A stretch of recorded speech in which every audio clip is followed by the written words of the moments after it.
అబద్ధాల కోరు పార్టీ, అలాగే గుంపులు గుంపులుగా వచ్చే పార్టీని మళ్ళీ హైదరాబాద్ తరలి కొడదామని కూడా ఈ సందర్భంగా తెలియజేసుకుంటున్నాం.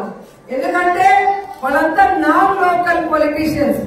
చంద్రబాబు నాయుడికి ఏపీలో ఓట్లు లేదు, ఇల్లు లేదు, ఏమీ లేదు. పవన్ కళ్యాణ్ కి ఇల్లు లేదు, ఓటు లేదు, ఏమీ లేదు. ఇప్పుడు ఇల్లులు కట్టుకోవడానికి పరిగెత్తున్నారు, ఇప్పుడు ఓట్లు పెట్టుకుంటున్నారు. వాళ్ళ కుటుంబం పవన్ కళ్యాణ్ ఫ్యామిలీ గాని, చంద్రబాబు నాయుడు గారి ఫ్యామిలీ గాని, లోకేష్ గారి ఫ్యామిలీ గాని ఆంధ్రప్రదేశ్ లో ఉందా? ఒకసారి మీ అందరూ కూడా ఆలోచించుకోండి. ఎప్పుడో చుట్టపు చూపుగా హైదరాబాద్ నుంచి వచ్చి జగనన్న మీద విషం చెమ్మి మమ్మల్ని అందరినీ బూతులు తింటున్నాం తప్ప ఆ పార్టీ వాళ్ళకి ఇక్కడ ఉండి మీ సమస్యలు తెలుసుకొని అవి దూరం చేయాలన్న ఆలోచన లేదు, మీకు మంచి చేయాలన్న ఆలోచన కూడా లేదు.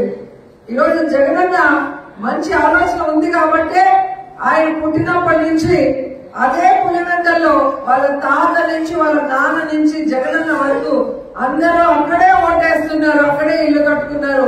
ఇప్పుడు ప్రతిపక్ష నాయకుడిగా ఉన్నప్పుడు ఎలాగైతే విజయవాడలో ఇల్లు కట్టుకున్నారో, ముఖ్యమంత్రి అయిన తర్వాత కూడా అదే ఇంట్లో కంటిన్యూ చేస్తూ మీకు అందుబాటులో ఉంటూ మీకు వెల్ఫేర్ ని అలాగే డెవలప్మెంట్ ని రెండు కూడా అందిస్తున్న ముఖ్యమంత్రి జగనన్న మీ మధ్యలో ఉంటూ మీ మంచి కోసం మీ సంక్షేమం అభివృద్ధిగా తన ధ్యేయంగా పెట్టుబడి పనిచేస్తున్న జగనన్న గురించి ఆలోచించి అన్నకి పూర్తి సహాయ సహకారాలు అందించాలని కూడా కోరుకుంటూ సెలవు తీసుకుంటున్నాను.